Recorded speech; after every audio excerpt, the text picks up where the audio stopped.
Hello everyone. So in this video we will discuss test 12 of class 10th ICSE of RN classes and जो topics हैं that is matrices, banking and GST.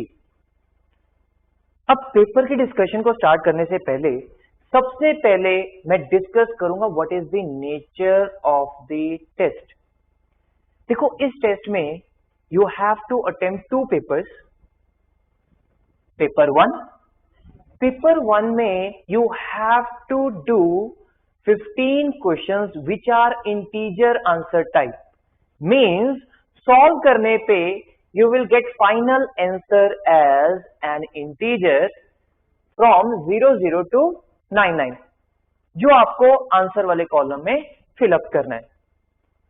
And for this you will be having 55 minutes जिसमें से first 10 minutes है for reading the paper. देखो reading of the paper is very important in order to strategize how to attempt the paper in good manner.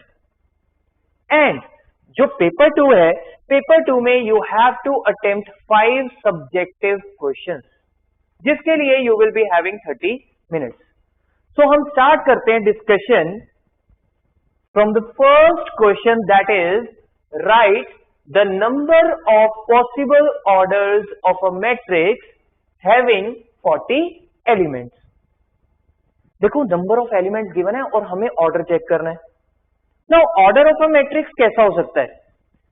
40 elements है, it can be 1 cross 40. Then और order की possibility क्या है? That is 2 cross 20. Then 3. Of course देखो rectangular arrangement है तो 3 cross बनता नहीं है. Then further 4 cross 10. Then 5 cross 8. 6 cross नहीं बनता. 7 क्रॉस नहीं बनता. Then again 8 cross 5. अब दिख रहा है कि फैक्टर्स मिल चुके हैं. देन यहां पे क्या आएगा? 10 क्रॉस 4, 20 क्रॉस 2, 40 क्रॉस 1. तो इसका मतलब how many orders are possible? That is in total there are 8 orders possible. So finally answer is 08.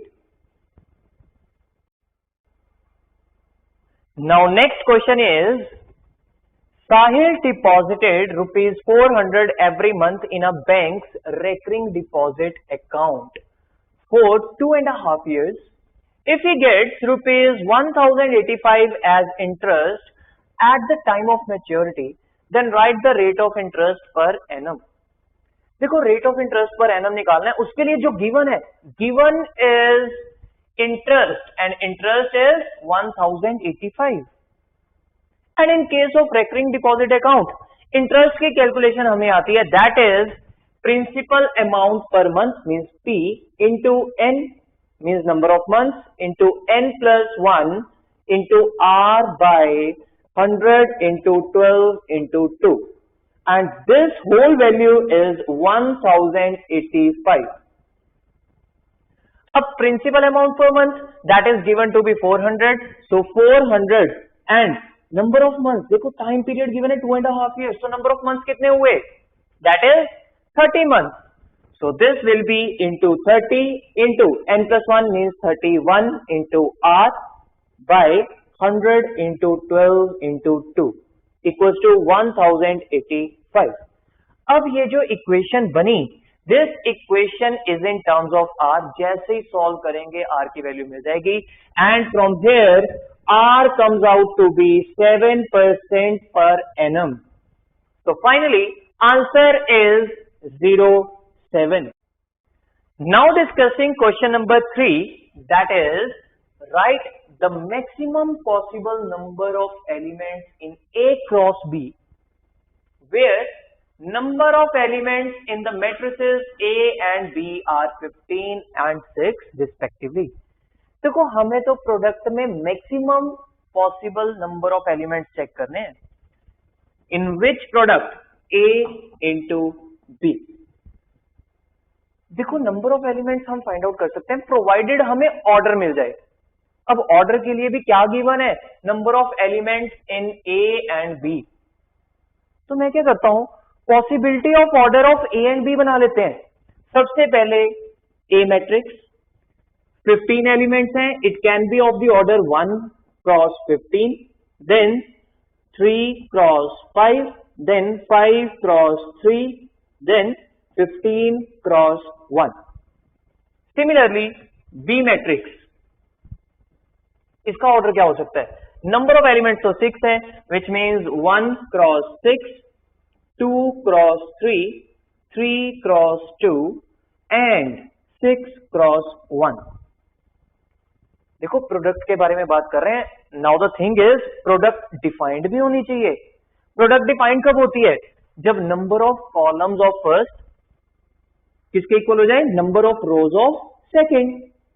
अब यहाँ पे 1 क्रॉस 15, देखो 15 यहाँ पे नंबर ऑफ रोज किसी में भी नहीं दिख रहे, तो इसका मतलब इस ऑर्डर के साथ जो प्रोडक्ट है वो डिफाइंड नहीं है। देन 3 क्रॉस 5, अगेन यहाँ पे 5 नहीं दिख रहा, इसका मतलब इसकी हेल्प से भी प्रोडक्ट डिफाइंड नहीं है।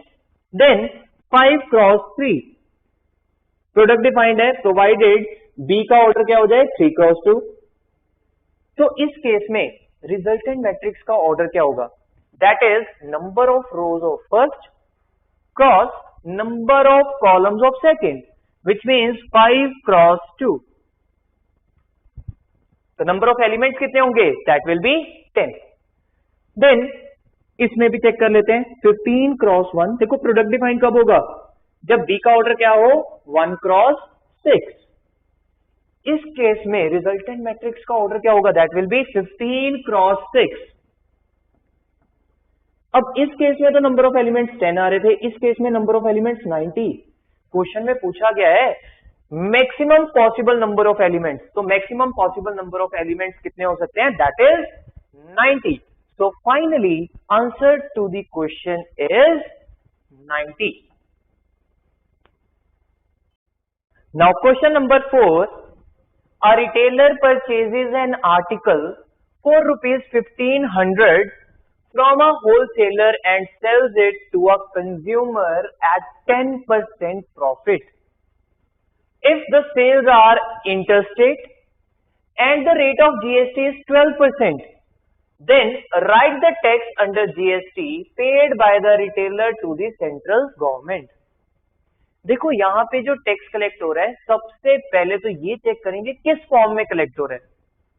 सेल्स गिवन है interstate, which means tax is collected in the form of IGST, and जो IGST है वो सारा का सारा किसको जाता है, to the central government. Now the thing is हमें फाइंड आउट करना है कि रिटेलर ने सेंट्रल गवर्नमेंट को कितना पे करना है, that is his output IGST minus input IGST। Output IGST का मतलब जो वो कलेक्ट कर रहा है, देखो गिवन है that he earns 10% profit. 10% profit किस पे, on the price of the article 1500। इसका मतलब 1500 तो वो चार्ज कर ही रहा है, साथ में 10% अर्निंग भी ले रहा है। तो इसका मतलब 1500 का how much percent, that is 110%। इस पे टैक्स कलेक्ट कर रहा है और टैक्स कितना है 12%, मीन्स 12% ऑफ दिस अमाउंट। अब इनपुट IGST के मतलब जो वो पे करके आ रहा है उसकी खुद की परचेज कितने की है, दैट इज 1500। 1500 पे वो टैक्स पे करके आया किसको, होलसेलर को, that will be his input IGST।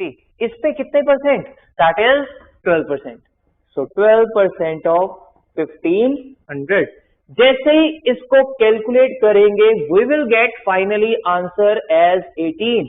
That means the tax paid by the retailer to the central government is rupees 18.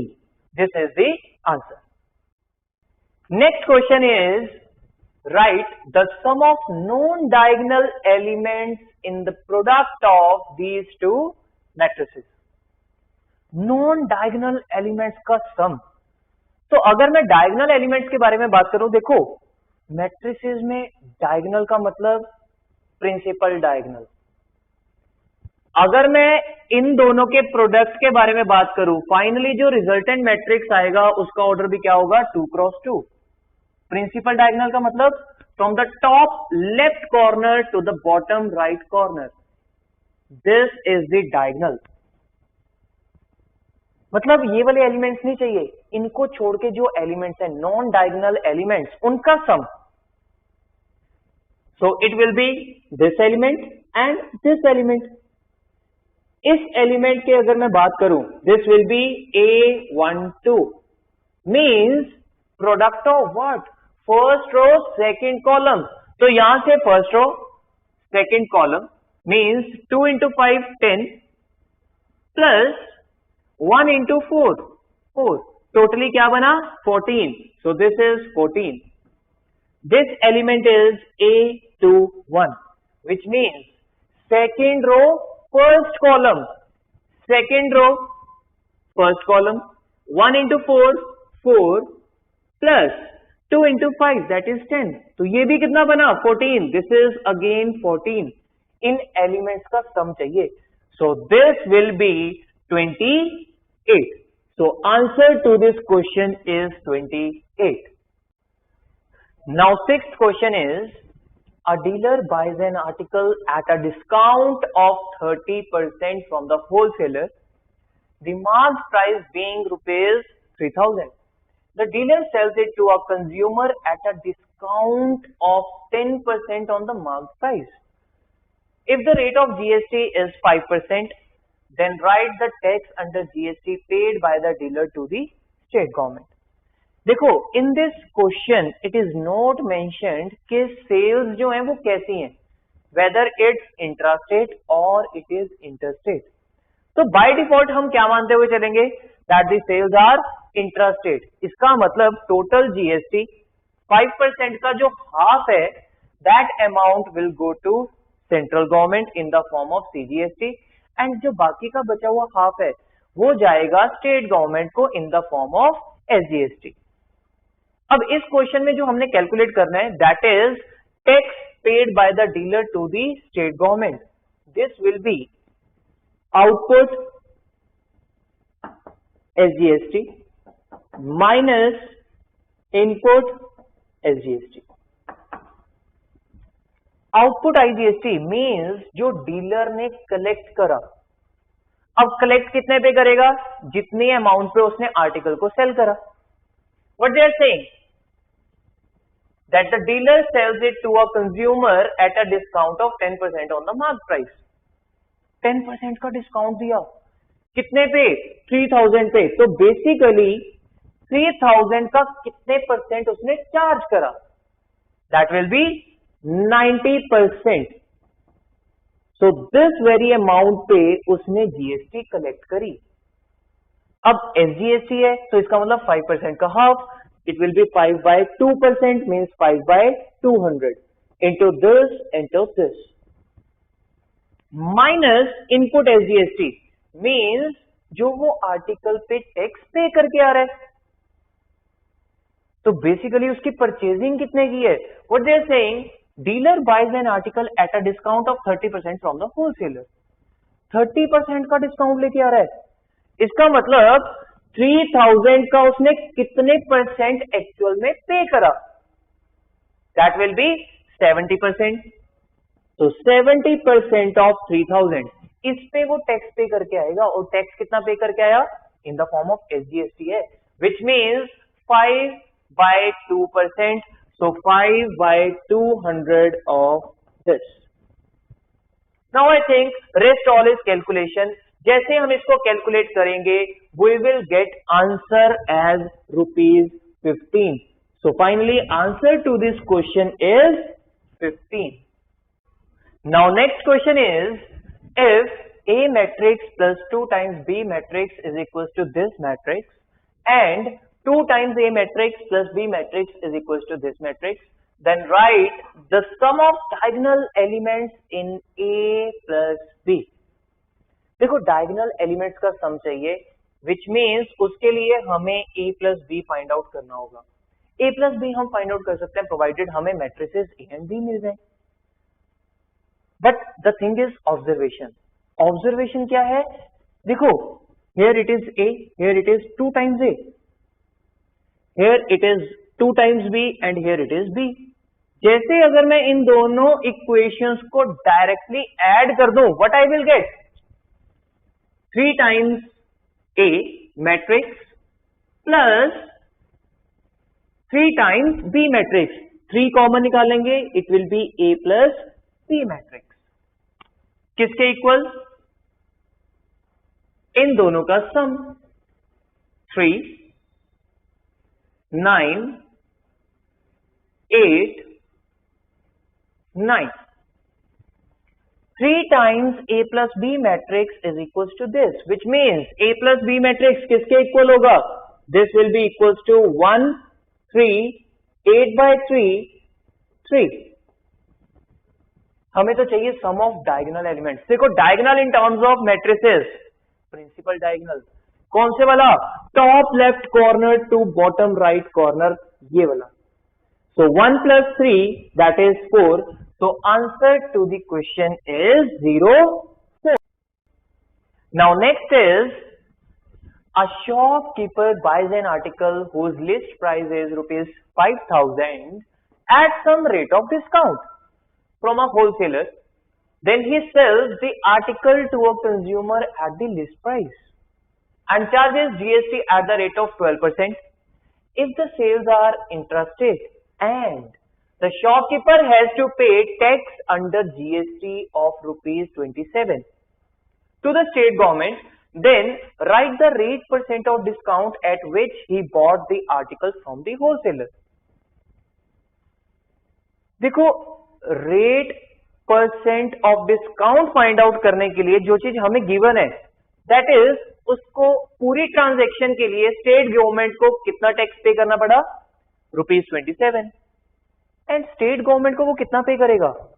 क्योंकि गिवन है that the sales are intrastate, that means half amount will go to central and half amount will go to state government.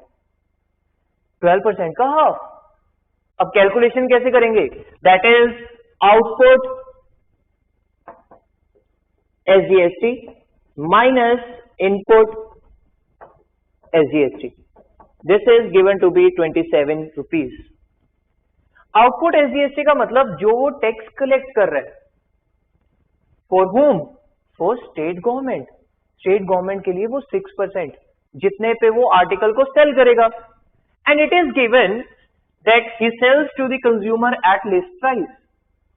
तो इसका मतलब उसने 5,000 का ही cell करा, इस पे उसने स्टेट गवर्नमेंट के लिए जो टैक्स कलेक्ट करा that is 6%। So 6% of 5,000। Input SGST means जब उसने आर्टिकल को खुद परचेज करा तब जो वो स्टेट गवर्नमेंट के लिए टैक्स पे करके आ रहा है, किसको? होलसेलर को। अब उसने होलसेलर से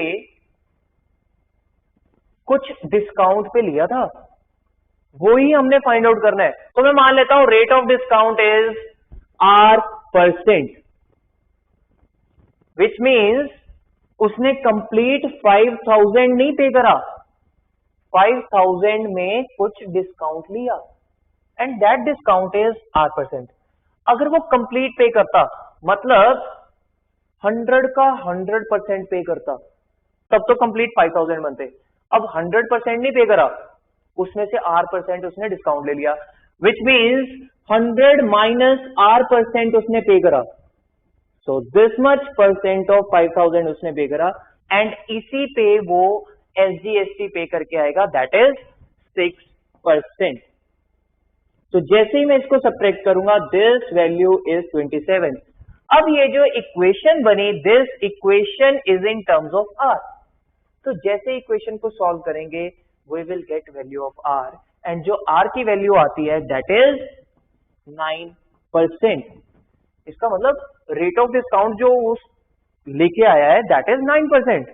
सो finally answer to the question is 09। Now moving on to the next question, that is question number 9. Vaibhav has recurring deposit account in a bank of rupees 2000 per month at the rate of 10% per annum. If he gets rupees 83,100 at the time of maturity, then write the number of months for which the account was held. देखो जो हमें find out करना है that is number of months, तो मैं मान लेता हूं number of months be N. अब एन को फाइंड आउट करने के लिए what is the given? Given is maturity value that he gets this much at the time of maturity. अब मैच्योरिटी वैल्यू क्या होती है? Maturity value is sum deposited, मतलब जो अमाउंट डिपॉजिट करवाया, that is 2000 every month. Number of months N है, तो इसका मतलब अमाउंट कितना डिपॉजिट करवाया? 2000 इंटू एन, प्लस इसके साथ साथ जो इंटरेस्ट अर्न करा. अब interest in case of banking you know कैसे कैलकुलेट होगा? This will be 2000 into N plus 1 into rate of interest. Rate of interest is 10%. 10% into 12 into 2. So this whole amount is equals to 83,100. Now this is equation in terms of n. इसका मतलब जैसे इस equation को solve करेंगे n की value मिल जाएगी, but ध्यान से देखो यहाँ पे है n into n plus 1 which means this is quadratic in terms of n. तो जैसे हम इसको सॉल्व करेंगे we will get value of n as 36, which means Vaibhav deposited rupees 2000 every month for 36 months. So finally answer to this question is 36. 10th question of the paper is, an article was sold by an wholesaler from Hisar, that is in Haryana, to a dealer in Ajmer, which is in Rajasthan, for rupees 19,200. The dealer in Ajmer sold it to an end user in Jaipur, again in Rajasthan, at a profit of rupees 2,800. If the rate of GST is 5%, then write the CGST that has to be paid by the dealer in Ajmer. देखो इस question को करने से पहले सबसे पहले हम check कर लेते हैं कि यहाँ पे सेल्स कौन सी चल रही हैं. तो सबसे पहले article wholesaler which is in Hisar, इसने सेल करा to a dealer in Ajmer for rupees 19,200. Further Ajmer में जो डीलर है उसने किसको सेल करा? एंड यूजर को, विच is in Jaipur, at 2,800 profit, means rupees 22,000. अब देखो यहां पे स्टेट चेंज हो रही है, which means these are interstate sales and here state same है, तो इसका मतलब intra-state sales. अब जो हमें कैलकुलेट करना है that is CGST that has to be paid by the dealer in Ajmer.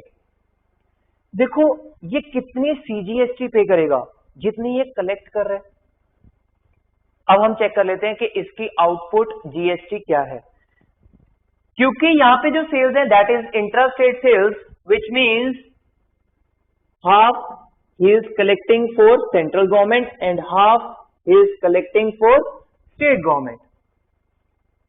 तो अगर मैं टोटल के बारे में बात करूं 22,000, GST इज 5%, तो 5% of 22,000 this will B 1,100, which means rupees 550 ये सेंट्रल गवर्नमेंट के लिए कलेक्ट कर रहा है एंड 550 फॉर स्टेट गवर्नमेंट.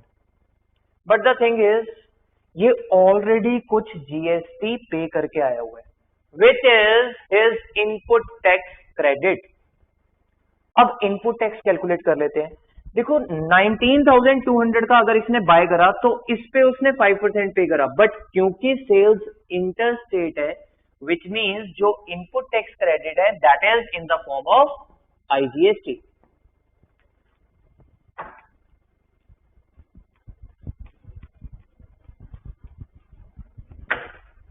तो यहां पे 19,200 का 5% सारा का सारा किसकी फॉर्म में, इन द फॉर्म ऑफ आईजीएसटी। तो चेक करते हैं, दैट इज 5% ऑफ 19,200। जैसे इसको कैलकुलेट करेंगे दिस विल बी ₹960। तो इसके इनपुट टैक्स क्रेडिट कितने हैं, ₹960। नाउ द थिंग इज कि credit in the form of IGST है, बट उसने कलेक्ट करा इन the form of CGST and SGST. अब ये इनपुट टैक्स क्रेडिट की यूजेज कैसे होगी?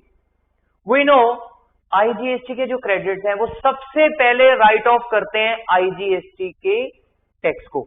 अब आईजीएसटी में तो उसने कुछ कलेक्ट ही नहीं करा, अब क्रेडिट्स बचे हुए हैं, दैट मीन्स आईजीएसटी के बाद ये किसको राइट ऑफ करेगा, दैट इज टू सीजीएसटी। तो इसका मतलब 960 क्रेडिट्स मैं यहां पे यूज कर सकता हूं, बट यहां पे कितने यूज करने हैं, 550। अरे उसने 550 कलेक्ट करे तो 550 के अगेंस्ट 550 यूज होंगे, विच मीन्स सीजीएसटी अब उसने कितना पे करना है, दैट इज 0। देन बाकी के बचे हुए क्रेडिट्स कहां पे यूज होंगे, that is in SGST. But ध्यान से क्वेश्चन में क्या था, CGST that has to be paid by the dealer in Ajmer. तो क्रेडिट्स के यूजेज के बाद सीजीएसटी उसने कितना पे करना है, that is 0। So finally answer to this question is 0, 0। Question number 11 is, write the value of x plus y if x into this matrix plus y into this matrix is equals to this matrix। देखो x plus y, इस expression की value हम find out कर सकते हैं provided हमें x and y की value मिल जाए। उसके लिए जो गिवन है that is equation in matrices, उसका यूज करते हैं।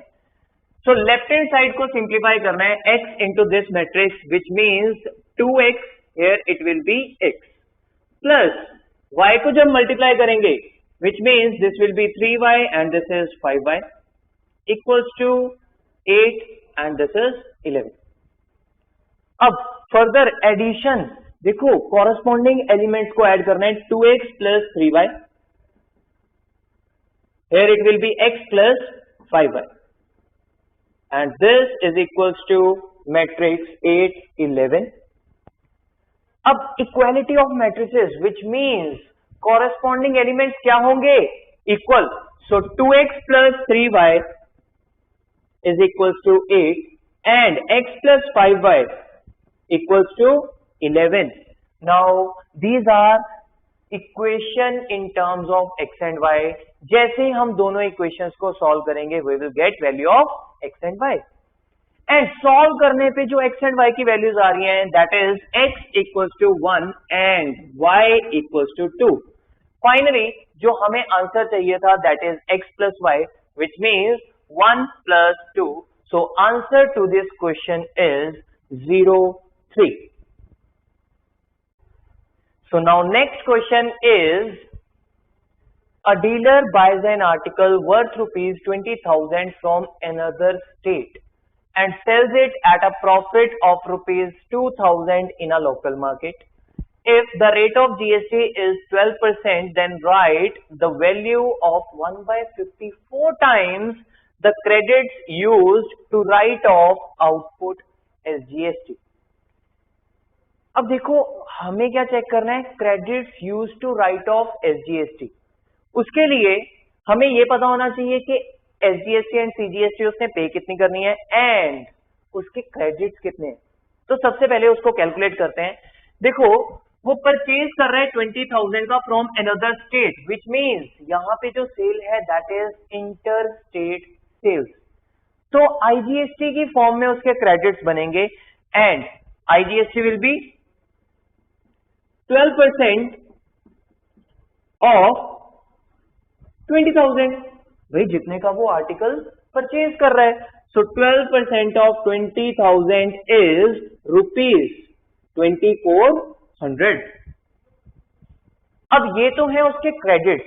फर्दर जो उसने टैक्स कलेक्ट करा मतलब उसकी output GST, what they are saying, and sells it at a profit of this much in a local market, which means यहां पे जो सेल्स चल रही है that is intra state sales. तो जो आउटपुट जीएसटी है that is in the form of CGST and SGST. अब ये जो टैक्स कलेक्ट हो रहा है मीन्स 12%. 12% क्या हो जाएगा? Half to central government and half to state government, which means 6% of what? अरे जितनी अमाउंट पे वो क्या कर रहा है आर्टिकल को सेल, दैट इज 2000 प्रॉफिट. अगर मैं 2000 प्रॉफिट इसमें ऐड करूं that is rupees 22,000 and this turns out to be 1320 rupees. Similarly SGST भी क्या होगा? 6% of 22,000 which is again 1320 rupees. Now the thing is कि ये क्रेडिट्स की यूजेज कैसे होगी? देखो क्रेडिट्स की यूजेज, आईजीएसटी के क्रेडिट्स हैं, ये सबसे पहले राइट ऑफ करेंगे आईजीएसटी आउटपुट को. सो आउटपुट आईजीएसटी उसने तो कलेक्ट करी ही नहीं आईजीएसटी की फॉर्म में. इसका मतलब अब जो बचे हुए क्रेडिट्स हैं फर्दर किसमें यूज हो सकते हैं? देखो आईजीएसटी के क्रेडिट आईजीएसटी के लिए, बट आईजीएसटी नहीं करी तो उसके बाद सीजीएसटी. तो सीजीएसटी के अगेंस्ट यूज करूंगा. 2400 क्रेडिट है बट हमें यहाँ पे क्रेडिट कितने चाहिए? 1320. तो मैं 1320 अगर यूज कर लेता हूं, बचे कितने? That is 1080. अब सीजीएसटी उसने पे करनी है 0, बट हमें चाहिए कि credit use to write off output SGST.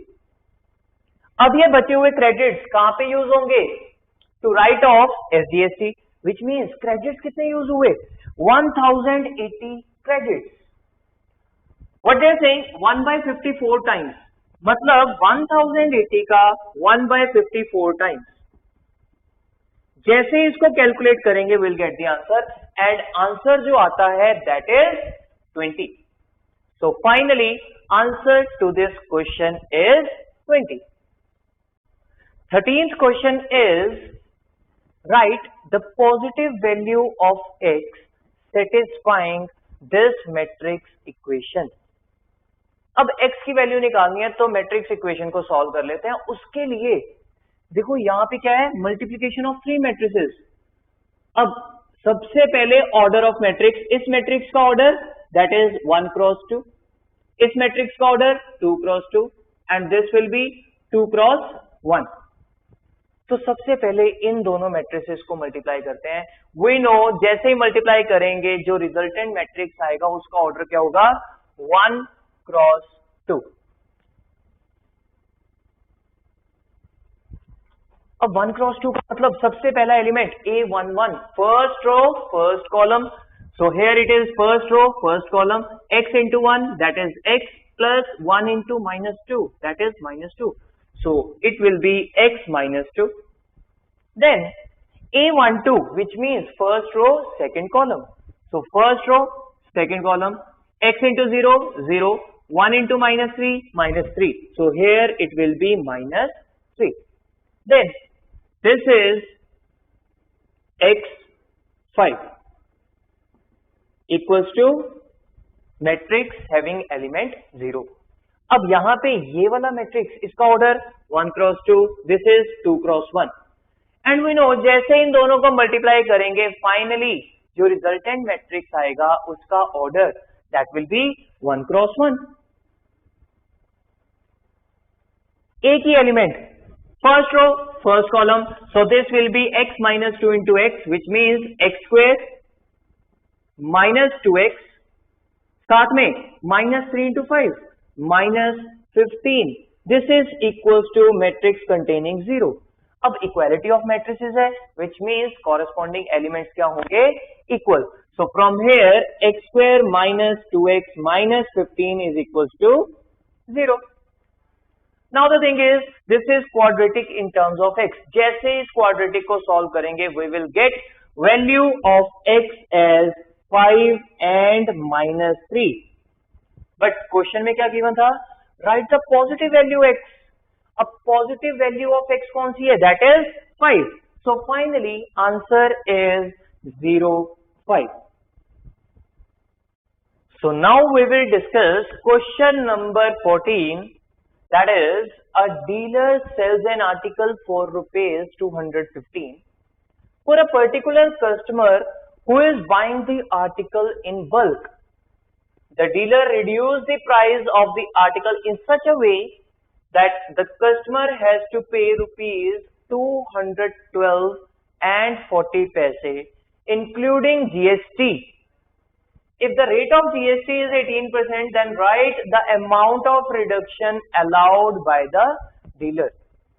देखो जो हमें फाइंड आउट करना है that is amount of reduction. मैं मान लेता हूं से उसने rebate they the of ₹X. इसका मतलब कस्टमर अब आर्टिकल के लिए कितना पे करेगा? 215 minus X. But the thing is, what they are saying, that the customer has to pay this much including GST. इसका मतलब GST इंक्लूड करके इतना. That means अब कस्टमर इतनी अमाउंट तो पे करेगा ही करेगा, साथ में इस पे GST भी पे करेगा, एंड जो फाइनली अमाउंट बनेगी दैट इज दिस मच. ये अमाउंट कंप्लीट पे करने का मतलब 100 का 100%, साथ में जीएसटी कितनी है? 18%. इसका मतलब वो कितने परसेंट पे कर रहा है इस अमाउंट का? That is 118%. This is amount including GST which is given to be 212 rupees and 40 paise. अब ये बनी equation in terms of x. जैसे ही हम सॉल्व करेंगे हमें मिल जाएगी value of x, and value of x आती है ₹35, which means answer is 35. So now moving to the last question of paper 1, that is, two friends A and B opened RD account in the same bank at 6% per annum with the monthly installment of ₹600. If they invest for 4 years and 3 years respectively, then write the value of 1/51 times the difference of interest earned by them. देखो हमें क्या calculate करना है? That is 1/51 times the difference of interest earned by them. इसका मतलब we need to calculate interest earned by them. अब हमें पता है कि जो rate of interest है that is same and जो monthly installment है that is also same. तो interest पे फर्क कब पड़ेगा? जब टाइम डिफरेंट होगा. देखो what they are saying, एक इन्वेस्ट कर रहा है 4 years के लिए और दूसरा इन्वेस्ट कर रहा है 3 years के लिए. अब जो ज्यादा टाइम के लिए इन्वेस्ट करेगा उसके लिए इंटरेस्ट भी क्या होगा? ज्यादा. That means he is earning more interest. तो यहां पे सबसे पहले उसको कैलकुलेट कर लेते हैं. That is for 4 years and monthly installment है 600. तो 600 into in terms of months क्या बनेंगे? 48 months into 48 plus 1 that is 49. Rate of interest is 6% per annum by 100 into 12 into 2.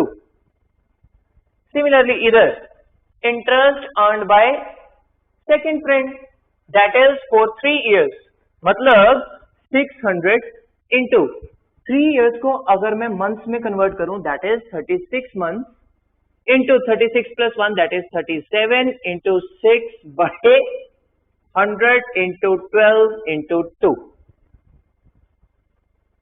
So this we need to calculate, and जैसे ही calculate करेंगे we will get finally answer as 30. So this is the answer to this question, and with this discussion of paper 1 is over. Starting with the discussion of paper 2, question number 1 is find matrix X where 2 times this matrix plus 3 times X matrix is equals to 5 times this matrix. तो हमें basically matrix equation में से X matrix निकालना है. तो solving start करते हैं. देखो 3 times X matrix definitely this will be equals to this matrix, means 5 को हर एक एलिमेंट के साथ क्या कर दूं, multiply. This will B 10 minus 10 20 10 minus 25 and 5. of course 3 times X matrix. अब जैसे ही इस टर्म की साइड चेंज करेंगे, बेसिकली ये टर्म है क्या, 2 times दिस मैट्रिक्स, तो हर एक एलिमेंट को 2 से क्या करना है, मल्टीप्लाई. साइड चेंज करूंगा तो sign negative. 2 times 8 that is 16, then 0, then 8 minus 4 6 and this is 12. So 3 times X matrix किसके equal, difference of these matrices, मतलब इनके कॉरेस्पॉन्डिंग एलिमेंट्स को क्या कर दें, subtract. So 10 minus 16 that is minus 6 minus 10 minus 0 minus 10, then here it will be 12, then 14 minus 25 minus 6 that is minus 31, then 5 minus 12 that is minus 7. 3 times X matrix is equals to this, which means X matrix किसके equal, 1 by 3 times this matrix. तो यहां से X matrix किसके equal, that is 1 by 3 से हर एक element को क्या कर दें, मल्टीप्लाई. तो minus 6 by 3 minus 2, then minus 10 by 3, then 12 by 3 that is 4, then 14 by 3 minus 31 by 3, and last one is minus 7 by 3. So X matrix is equals to this matrix.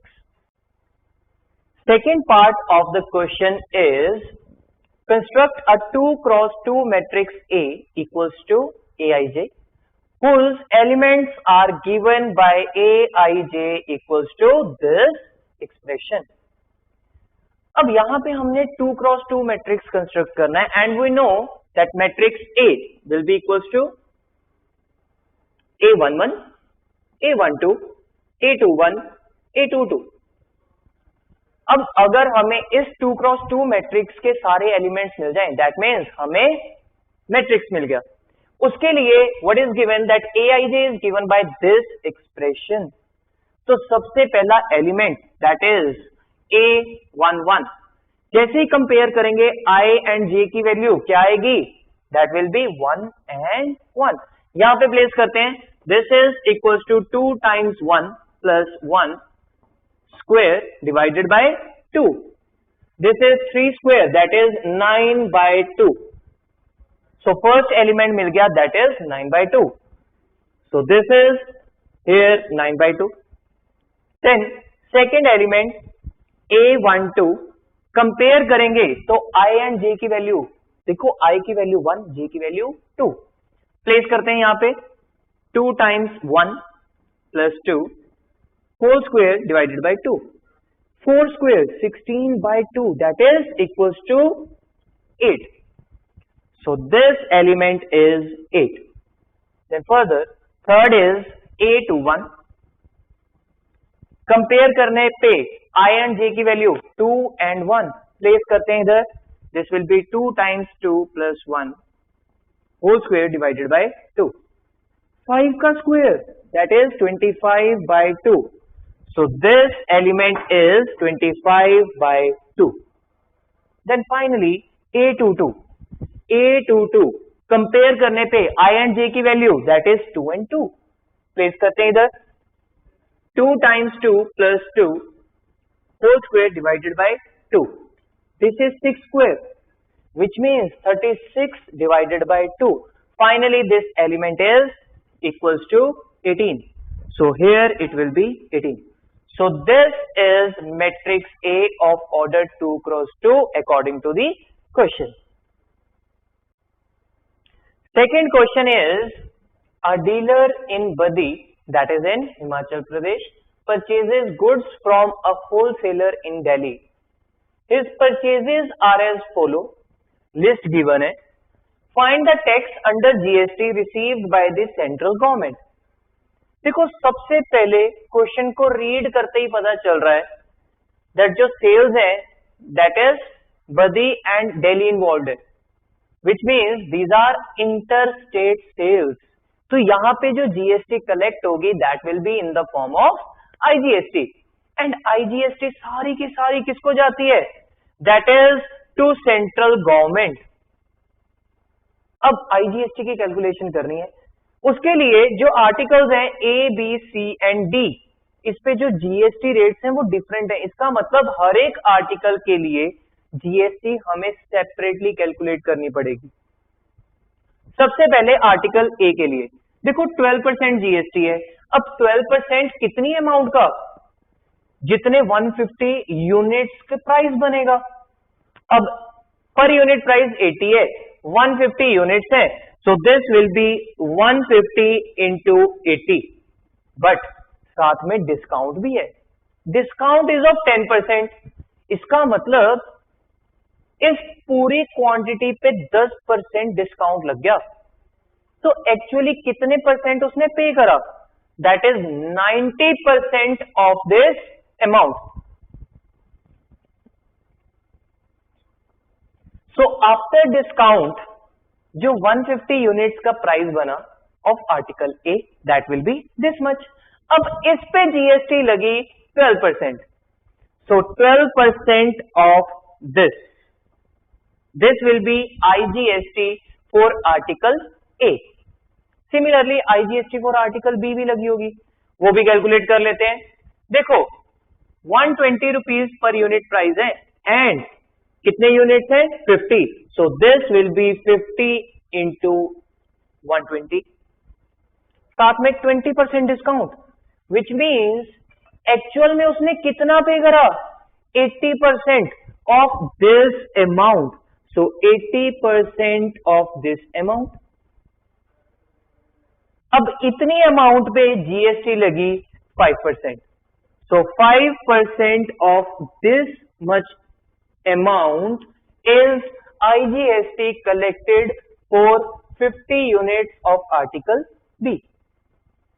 Further, third के लिए मतलब article सी के लिए देखो 200 per unit cost है, 25 units है, सो it will B 25 into 200.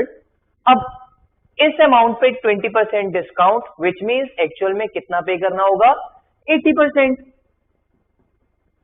So 80% of this. इस पे GST rate 18%. So 18% of this amount. Similarly, article D के लिए 100 into 60. अब इस आर्टिकल पे देखो डिस्काउंट क्या है? नील. मतलब डिस्काउंट मिला ही नहीं. मीन्स कंप्लीट अमाउंट ही has to pay for article D. अब इस पे जीएसटी कितना है? That is 28%. So 28% of this amount. So IGST collected on article A plus IGST collected on article B plus IGST collected on article C and IGST collected on article D. तो basically ये जो tax है this will go to central government in the form of IGST. I think rest all is calculation work. जैसे आप calculate करोगे you will get the answer. And जो answer आता है that is ₹3,936. Question number 3 is Kavita opened a recurring deposit account in a bank for 1.5 years. If the rate of interest is 6% per annum and the bank pays ₹11,313 on maturity, then find how much Kavita deposited each month. देखो हमें calculate करना है principal amount that is deposited by Kavita every month. तो मैं मान लेता हूं let that B P. अब इसको कैलकुलेट करने के लिए we are given with maturity value that is this much. अब मैच्योरिटी वैल्यू किसके इक्वल? दैट इज अमाउंट डिपॉजिटेड, मतलब P into number of months that is N plus interest earned, वो कितना होगा? P into N plus 1 into R that is rate of interest by 100 into 12 into 2, and this is maturity value which is equals to 11,313. Now I think P की value find out करने के लिए बाकी सभी variable की values place कर देते हैं. Here N is number of months, 1.5 years, जैसे ही कन्वर्ट करेंगे मंथ्स में that will be 18 months. So P into 18 that is 18P plus here it will be 18 into 18 plus 1 that is 19. So P into 18 into 19 and rate of interest that is 6% per annum into 6 by 100 into 12 into 2. This is equals to 11313. अब दिख रहा है कि ये जो equation है this is in terms of P. तो जैसे इस इक्वेशन को सॉल्व करेंगे हमें P की वैल्यू मिल जाएगी. एंड इन फैक्ट कैलकुलेशन आप कर सकते हो. जैसे आप कैलकुलेट करोगे you will get value of P as ₹600. That means Kavita ने हर मंथ कितना पे करा? ₹600. Now fourth question of paper 2 इज a manufacturing company in Ludhiana that is in Punjab marks a machine at ₹60,000. It sells one machine to a dealer in Amritsar that is also in Punjab at a discount of 20%. On the mark price, the dealer sells it to a consumer in Delhi at a discount of 10% on the mark price. If the rate of GST is 18%, calculate the amount of tax payable by the dealer to the central government. देखो dealer central government को कितना पे करेगा? जितना वो central government के लिए collect करेगा. अब कलेक्ट कब करेगा? जब वो मशीन को आगे सेल करेगा. नाउ द थिंग इज कि डीलर जो है वो किसको सेल कर रहा है? To a consumer in Delhi. इसका मतलब यहाँ पे जो सेल्स है that is inter state sales. And inter state sales में जो भी जीएसटी कलेक्ट होती है that is in the form of IGST and IGST as a whole किसको जाता है? to the central government. इसका मतलब output GST of the dealer is in the form of IGST. तो कितने परसेंट? 18%. 18 का 18% किसको जाएगा? to the central government. अब 18% of which amount? जितने का वो मशीन को सेल कर रहा है. अब सेलिंग प्राइस ऑफ मशीन कितनी होगी? What they are saying that he is selling to the consumer in Delhi at a discount of 10%. अब अगर 60,000 पे हम 10% का डिस्काउंट लगाएं मतलब दैट विल बी ₹6,000. अब 60,000 पे 6,000 का डिस्काउंट लगाओगे तो सेलिंग प्राइस क्या बनी? That is 54,000.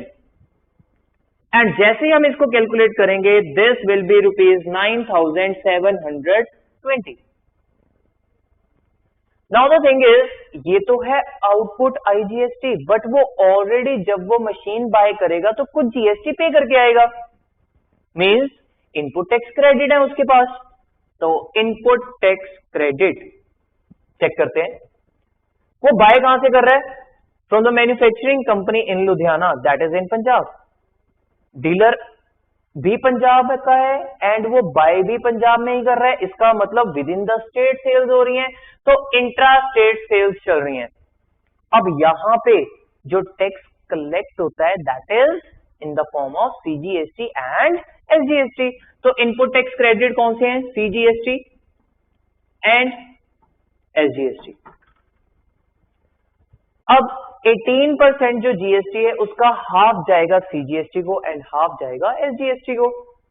So 9% of which amount? जितने पे वो मशीन को बाय कर रहा है. नाउ द थिंग इज उसने बाय करा एट अ डिस्काउंट ऑफ 20%। अब 60,000 का 20% कितना बनेगा? That is 12,000। डिस्काउंट लगाने के बाद जो अमाउंट बनी दैट इज 48,000। इसका मतलब उसने मशीन को बाय करा एट 48,000। So 9% of 48,000। सिमिलरली इधर भी 9% ऑफ 48,000।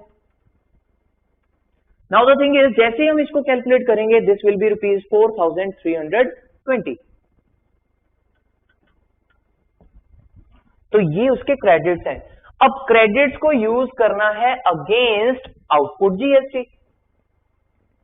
सीजीएसटी के क्रेडिट्स हैं बट वो सीजीएसटी में तो उसने कुछ कलेक्ट ही नहीं करा। इसका मतलब सीजीएसटी के क्रेडिट्स अब किसके अगेंस्ट यूज हो सकते हैं? Against output IGST. तो 9720 में से 4320 सब्ट्रैक्ट करेंगे, will get an amount.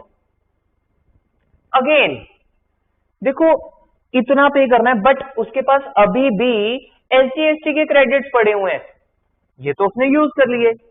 SGST के क्रेडिट्स सबसे पहले राइट ऑफ करते हैं एसजीएसटी को, बट एसजीएसटी में देखो उसने कुछ भी कलेक्ट नहीं करा।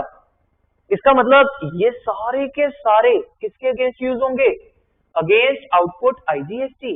विच मीन्स अगर हम इसको भी यूज कर लें तो टोटल कितने क्रेडिट्स यूज हुए? That will B 8,640।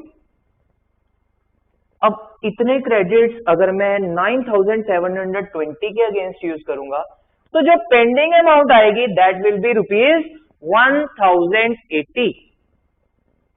So this is the amount जो उसने एडिशनल जीएसटी कलेक्ट करी है and this he has to pay to the central government in the form of IGST and that. Now first part of fifth question is, if A matrix is equals to this, then show that the expression in matrix, ये वाला expression जो left hand side पे है किसके इक्वल? Equals to null matrix. अब उसके लिए देखो लेफ्ट हैंड साइड पे जो मैट्रिक्स में एक्सप्रेशन पड़ा हुआ है यहाँ पे ए स्क्वायर है। इसका मतलब अगर हम लेफ्ट हैंड साइड को सिंप्लीफाई करें उसके लिए हमें चाहिए ए square. So A square will be A matrix into A matrix. That means 3, 1, minus 1, 2 into 3, 1, minus 1, 2. Now we know जैसे इन दोनों का प्रोडक्ट करेंगे जो रिजल्टेंट मैट्रिक्स आएगा उसका ऑर्डर भी क्या होगा? 2 क्रॉस 2। अब सबसे पहले A11 means first row first column. So first row first column this will be 3 into 3 9 में ऐड करेंगे -1 this will be 8। Then A12 first row second column 3 into 1 3 में ऐड करेंगे 2 that will be 5। Then here it will be A21 second row first column -3 में add करेंगे -2 that is -5। Then A22 second row second column so -1 में add करेंगे 4 this will be 3। So this is A square. अब हम left hand side को simplify करते हैं। Left hand side में है A square which means 8 5 -5 3 -5 times A matrix। इसका मतलब 5 को A के हर एक एलिमेंट के साथ मल्टीप्लाई कर दो। This will be 15 5 here it will be -5 here it is 10 plus 7 times identity matrix. देखो आइडेंटिटी मैट्रिक्स के हर एक एलिमेंट को 7 के साथ मल्टीप्लाई करेंगे दैट विल बी 7007। अब यहां पे मैट्रिसेस की एडिशन एंड सब्ट्रैक्शन है which means addition and subtraction जो ऑपरेशन है वो किस पे लगेगा? कॉरेस्पॉन्डिंग एलिमेंट्स पे। This will be equals to 8 - 15 plus 7 and here it will be 5 minus 5 plus 0 here it will be -5 minus 5 plus 0 and then here it will be 3 minus 10 plus 7। Now the thing is ये किसके equal, देखो यहाँ पे 15 minus 15 0, again here 5 minus 5 0 plus 0 0, then here it will be minus 5 plus 5 0, then minus 3 minus 10 minus 7 plus 7 again 0, and अगर हम इस matrix के बारे में बात करें, ये मैट्रिक्स किसके इक्वल, equals to null matrix which is equals to right hand side, hence shown. So now last question of paper 2 is, if these two matrices are equal, then find the values of x, y, z and w. देखो values निकालने के लिए हमें given है these two matrices equal. अब equality of matrices मतलब उनके corresponding elements क्या होंगे, equal, which means x is equals to 3 and 3x minus y equals to 2 and 2x plus z equals to 4 and 3y minus w equals to 7. अब x की तो value मिल गई, that is 3, हमें चाहिए y की value, उसके लिए x की वैल्यू 3 प्लेस करूंगा, this will B 9 minus y equals to 2 which means y is equals to 7. Then further 2x plus z किसके इक्वल, इक्वल्स टू 4, x की वैल्यू पता है 3, जैसे ही प्लेस करेंगे this will B 6 plus z is equals to 4 which means z is equals to -2. Then 3y minus w is equals to 7. अब y की value भी पता है, दैट इज 7, जैसे ही यहाँ पे प्लेस करेंगे this will B 21 minus w is equals to 7. So from here w is equals to 14. So value of x, y, z and w is 3, 7, -2 and 14. So with this, discussion of test number 12 is over. So I hope you enjoyed this discussion. So do like the video and subscribe to the RN Classes channel to get more videos like this.